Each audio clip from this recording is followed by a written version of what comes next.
আরে সমুদ্রের পাড়ে এটা আবার কি পড়ে রয়েছে? এটা তো একটা শার্ক মাছ মনে হচ্ছে। এই শার্ক মাছটা আমি বাসায় নিয়ে যাবো। কিন্তু বাসায় নিয়ে এসেছে, এবার এটা আমি এখানেই রেখে দিব।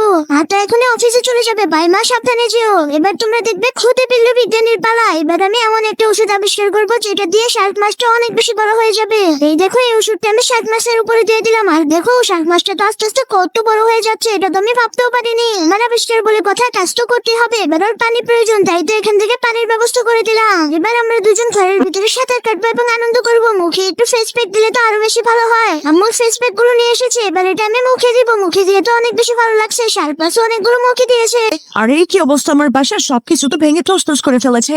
সবকিছুই শার্ক মাছের কাজ। আজকে তোকে পুলিশে দিব। হ্যালো পুলিশ স্টেশন, তাড়াতাড়ি করে চলে আসো। নিয়ে জানি এই মাছটাকে আমার সবকিছু নষ্ট করে দিয়েছে। ওকে আজকাল করে ছাড়বেন না। বিল্লু, তুমি একটা শার্ক মাছের জন্য কি করেছো বাড়ি? তো বন্ধুরা, বিল্লু তো অনেক বকা খাচ্ছে। তো চলো তোমাদেরকে একটা ম্যাজিক শিখাই। ম্যাজিকটি করতে হলে তাহলে ভিডিওটাকে লাইক করে দাও, চ্যানেলটাকে সাবস্ক্রাইব করে দাও এবং শেয়ার বাটনে ক্লিক করে ফেসবুকে ক্লিক করে দাও। তাহলে এরকম ম্যাজিক হয়ে যাবে।